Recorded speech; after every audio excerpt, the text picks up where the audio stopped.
Audit and accounts housing society Lahore में 18 मई को election, इंतखाबी निशान फूल के साथ मजबूत उम्मीदवार चौधरी अदील मैदान में। Audit and accounts housing society Lahore में 18 मई को होने वाले रिहायशी इलेक्शन के लिए इंतखाबी मुहिम जोरों शोरों से जारी है। सदर के उम्मीदवार जाहिद उल हक, नायब सदर के उम्मीदवार आतिफ कबीर बेग, सेक्रेटरी की उम्मीदवार चौधरी अदील अहमद, ज्वाइंट सेक्रेटरी के उम्मीदवार इरफाक आरिफ और फिनांस सेक्रेटरी के उम्मीदवार सिकंदर नसीर समेत दीगर तमाम उम्मीदवारों ने अपनी इंतखाबी हिकमत अमली और एजेंडा पेश किया है। उनके इंतखाबी निशान फूल के तहत तरक्की, खिदमत और शफाफियत का वादा किया गया है। पंजाब की आवाज़ टीवी से गुफ्तगू करते हुए चौधरी अदील अहमद ने कहा, सोसाइटी में जो काम गुज़िश्ता अदवार में अधूरे रह गए, इंशाल्लाह मैं उन्हें मुकम्मल स्टैंडर्ड के मुताबिक मुकम्मल करूंगा।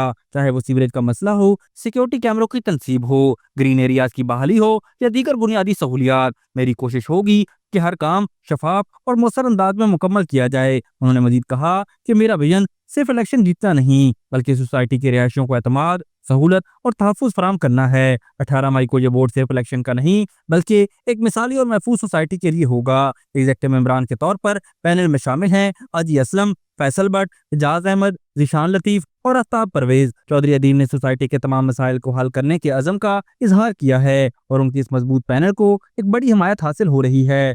जी बिस्मिल्लाहिर्रहमानिर्रहीम। इलेक्शन 2025 अल्हम्दुलिल्लाह बड़ी आबोताब के साथ जारी है और हमारी टीम अल फतह ग्रैंड अलाइंस ग्रुप के नाम से इस दफ़ा मैदान अमल में है और उसमें हमारी पूरी टीम अल्हम्दुलिल्लाह क्वालिफाई कर चुकी है और वो उनको फूल का इंतखाबी निशान मिला।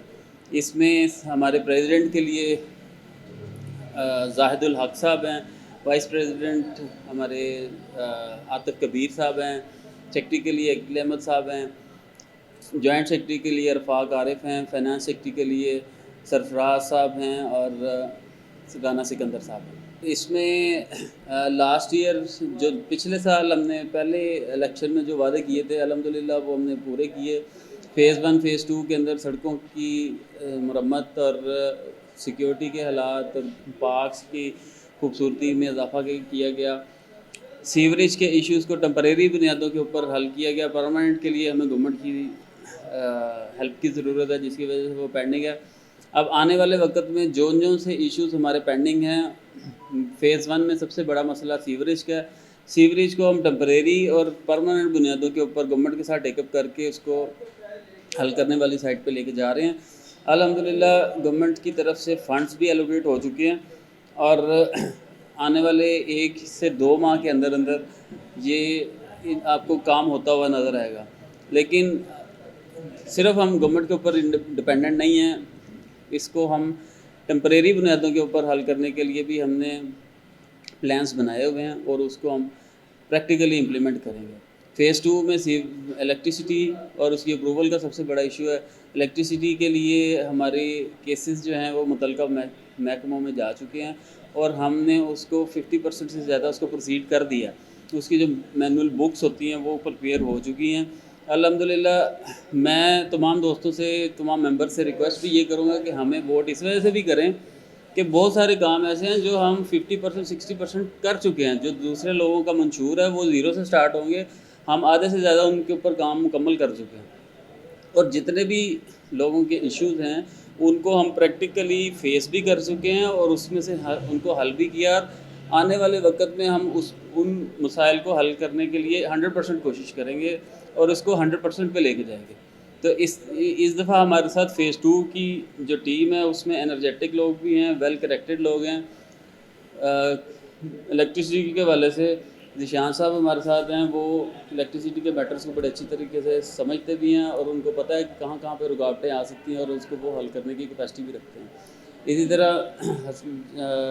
ये हसन जहांगीर साहब हमारे साथ बैठे हैं, ये प्रैक्टिकली सारे इश्यूज़ को जानते हैं और उसको हल करवाते रहे हैं एमसी में ना होने के बावजूद। अब ये इंशाल्लाह मैनेजमेंट का हिस्सा होंगे और उसको प्रैक्टिकली हल करवाएंगे। हमारा मंशूर और हमारी प्रैक्टिकल जो हम पहले कारकर्दगी है वो आप लोगों के सामने है और उसी को देखते हुए हमारी क्योंकि हम चूँकि इश्यूज़ को समझते भी हैं और उनको एड्रेस करने की क्वालिटी भी रखते हैं, तो हमें वोट करें और फूल को ज़्यादा से ज़्यादा वोट करें ताकि हम कामयाब होकर उनके इश्यूज़ को हल कर सकें। जी इंशाल्लाह ये हम कभी भी अपने मेंबर्स को मायूस नहीं होने देंगे और जो फूल हमें जैसे मिला है हम इंशाल्लाह खुशबू बांटेंगे। मैं शुक्रगुज़ार हूँ ये दिल भाई का, और हमें इनकी पर्सनैलिटी भी पसंद है क्योंकि इनकी जो हिस्ट्री है वो बताती है कि ये काफ़ी अच्छे तरीके से सारे मसाइल को हल करते रहे हैं।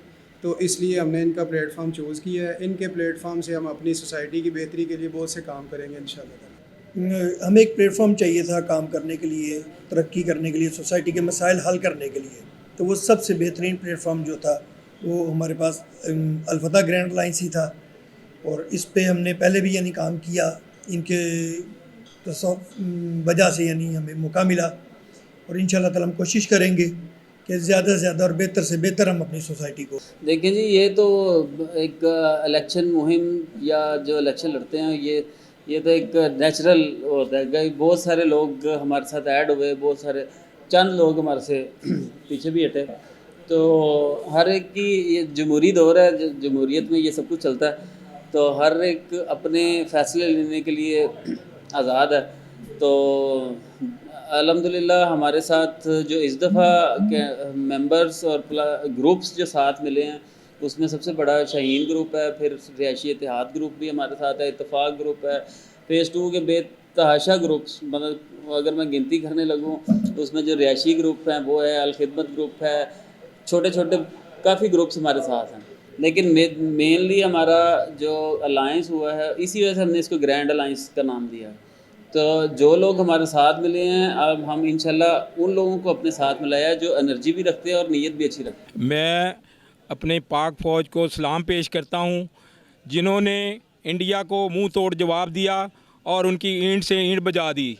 जो दावे करते थे कि पाकिस्तान पे हमने कब्ज़ा कर लिया है, पाकिस्तान के अंदर हम घुस गए हैं, उनको तब पता चला कि उनका अपना भारत जो है ना वो तबाह हो चुका है।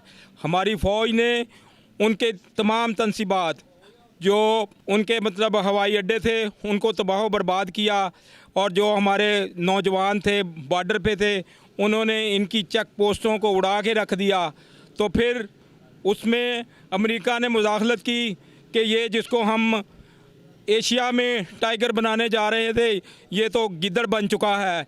तो इसलिए उन्होंने पाकिस्तान के chief of the army staff से रब्ता कायम किया कि आप जंग बंदी ख़त्म करें। हम इंडिया वाले भी उनको भी पता चल गया कि ये हमारी जान नहीं छूटेगी, हम अगर इनको 1-2 दिन और मिल गए तो ये हमारे भारत को तबाह कर देंगे। तो मैं पाक फ़ौज को सलाम पेश करता हूँ, उनकी जुर्रत को सलाम पेश करता हूँ, और पाकिस्तान के जो शहदा हैं मैं उनकी जो माएँ हैं जिन्होंने ऐसे सपूत पैदा किए जो पाकिस्तान के लिए अपनी जानें कुर्बान की, मैं उनको भी सलाम पेश करता हूँ। पाकिस्तान जिंदाबाद, पाक फौज जिंदाबाद, पाक फौज जिंदाबाद, पाक फौज जिंदाबाद। तो पाक फ़ौज ने बड़ा दिलेराना इकदाम उठाते हुए पूरी कौम का सर फ़ख्र के साथ बुलंद किया। तो इस वजह से पाक फ़ौज को सलाम और उन शहदा को सलाम जिनकी जानें गई हैं वहाँ पे, और पाक फ़ौज जिंदाबाद। मोदी को आए उनके भी चाय पिलाएंगे, उनके नंदन साहब जो आए थे उनको भी चाय पिलाई थी, एक खतून आई हैं उनको भी चाय पिला रहे हैं। इंशाअल्लाह ताला हमारे पाक फ़ौज के नौजवान उनको मुंह तोड़ जवाब देंगे और कौम इनके साथ शर्म खड़ी है।